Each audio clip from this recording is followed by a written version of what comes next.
Have you ever, built an app and kind of wished you could just see your code come to life? Yeah. Well, get ready, because today we are diving into Python's Tkinter to do just that. Awesome. We're talking buttons, text boxes, images, the whole shebang, all the things you need for your very own graphical user interface. Nice. And to guide us through this visual world, we've got excerpts from Plus2Net's programming tutorial. Think of it as our handy-dandy Tkinter cheat sheet. I like that. Cheat sheet, that means we're getting straight to the good stuff, right? Exactly. No time to waste. And Tkinter's all about that, building GUIs without all the headache. No complex setup. Just jump right into the fun. Speaking of, where do we even begin with this whole Tkinter thing? Well, you got to start with the foundation, Yeah. right? Yeah. And in the GUI world, that is your labels. Okay. Think of them as like the signposts of your app, Yeah. giving users those crucial bits of information they need to navigate. Okay, so those enter your password hints we see everywhere online. Exactly. And the tutorial starts off with a classic hello world example using TK Label. Yeah. Always a good place to start, right? Hello world, the programmer's ritual. Right. But here's what's cool. Even something as simple as a label in Tkinter, it comes with a surprising amount of customization. Yeah. Okay. You can tweak the font, the styles, colors, sizes. You can even change the background color. So I can make it pop. I like that. I'm all about those visual vibes. Absolutely. You have all the power. And just like you wouldn't want a website with text all over the place, Tkinter gives you control over how your text is aligned. Okay. Within those labels using the anchor attribute. Anchor. Is that like dropping an anchor to keep the text from drifting around inside the label? I love that analogy. Imagine your labels like a compass. Okay. North, south, east, west. Yeah. You can anchor your text to any of those points, keep it aligned, even if the label resizes. So if I want my text nice and snuggled up in the bottom left corner, I'd anchor it to top southwest. You got it. It's really that intuitive. You can even perfectly center your text if you need to. Okay, this is making sense, but how do we go from these static labels to something a bit more dynamic? What if I want things to, update on the fly? Excellent question. That's where stringvar swoops in to save the day. Yes. It's this awesome feature that lets you link a variable directly to your label. Now, this is what I'm talking about. I remember seeing this in the code as magic. You change the variable's value and bam, the label instantly reflects it. Imagine building a stock ticker app where the prices update in real time using stringvar. That's cool. You're getting it. And the code example shows this. It uses that .set method to change the stringvar on the fly. Real-time data, user input, you name it, you can display it. So we've got our text looking all nice and pretty, but what about adding some images? Can we spice things up a bit? Oh, absolutely. Tkinter's got you covered with tk.photoimage. Nice. Adding a splash of visual interest is super easy. Yeah, who wants a boring wall of text, right? Right.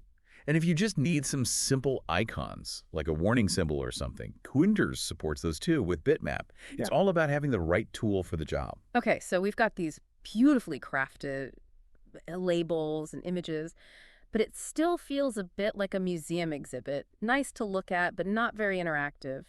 How do we make our GUI actually respond to the user? That's the fun part. You're thinking like a true developer. All right, so we were talking about how to inject some life into our GUIs. We've got the looks down, but how do we make things actually happen when the user clicks or types?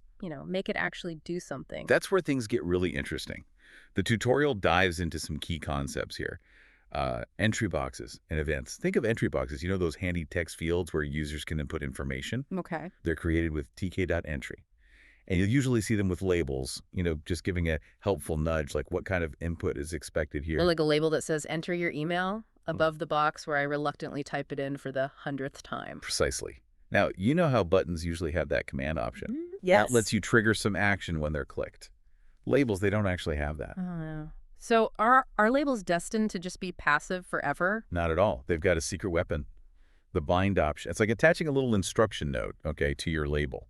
Just waiting for the user to do something to trigger it. Ooh, sneaky. I like it. So if I click this label, it could open up a web page about sauce locks because, priorities. You got it. And the beauty of bind is how versatile it is. Yeah. It's not just for clicks. You can capture all sorts of events like mouse movements, keyboard entries, anything you can think of that a user might do. Yeah. The tutorial even gave an example of a chessboard where each square is a clickable label. Thought that was pretty neat. Wait, a whole chessboard made with just labels?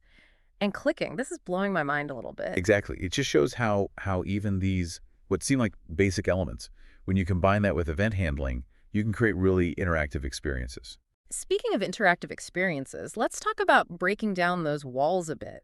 I don't want my users trapped in my app forever. What about hyperlinks? Can we link out to the wild world of the internet? You read my mind. A GUI shouldn't feel like an island, right? Right. And the tutorial shows this too. Shows you how to embed clickable hyperlinks right into your Tkinter creations. No more clunky copy and paste this URL instructions. That's what I like to hear. Exactly. And with a little help from the web browser library, Tkinter lets you open web pages right from your GUI. Creates that seamless user experience. So in my sloth-themed app, I could have a button and it'll take them right to the cutest sloth videos the internet has to offer. You absolutely could. It's all about making those intuitive connections for your users. Okay, this is a lot to take in. We've covered labels, images, handling user actions, and even busting out of the GUI to explore the web, but it feels like we've only just dipped our toes into the Tkinter Ocean. Yeah, we have. And you've hit on a key point. There's always more to learn. That's part of the fun. And Tkinter has so much more to offer. Like when you start building more complex GUIs, you need to think about layout management. Layout management, like how to, I don't know, arrange all these labels and buttons so they don't end up looking like my sock drawer. That's a great way to put it. Tkinter uses what's called the grid geometry manager. It helps you wrangle all those elements into, a nice layout. Grid. Okay, adding that to my list of things to investigate. Yeah. It sounds pretty crucial for avoiding GUI chaos. Anything else we should add to our Tkinter exploration checklist? One more thing. You got to master the art of event handling. We touched on it with Bind.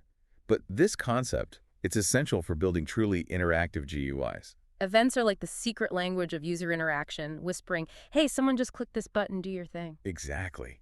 Learning to listen to those whispers, that's what separates a static application from a dynamic, user-driven experience. I'm starting to see how powerful even a seemingly simple library like Tkinter can be. It's all about understanding the core concepts and then just letting your creativity run wild. Couldn't have said it better myself. But before you dive headfirst into, a world of buttons and labels, let's leave our listeners with a question. Something to chew on. Something that goes beyond the basics. So we've learned that Tkinter's pretty great, seems pretty easy to use, but can it handle the big leagues? We've been looking at labels, buttons, all that. But what about really complex apps, Yeah. The ones with crazy interfaces. The tough questions. Yeah, it's true. Every tool has its limits.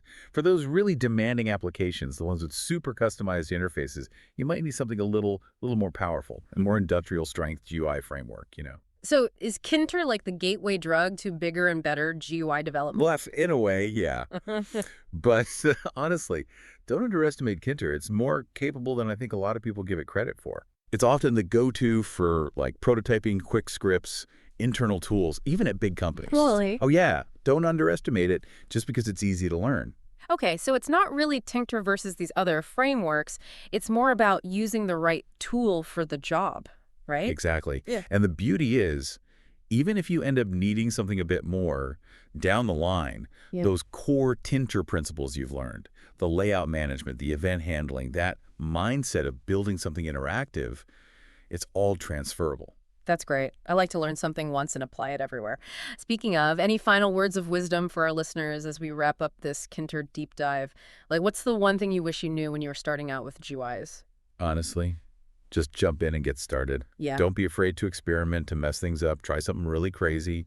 That's how you learn. Tkinter's great for that. It lets you play around, try new things without getting bogged down in all the complexity. I love that. Embrace the chaos, learn from your mistakes, and who knows, maybe you'll be building those crazy interfaces in no time. What? Laughters, maybe. But really, have fun with it. Building GUI should be creative, should be rewarding, Well said. And with that, we'll let you explore the world of Tkinter. We just scratched the surface today, but hopefully this has sparked your curiosity. Maybe it's given you the confidence to start creating your own GUIs. Until next time, happy coding.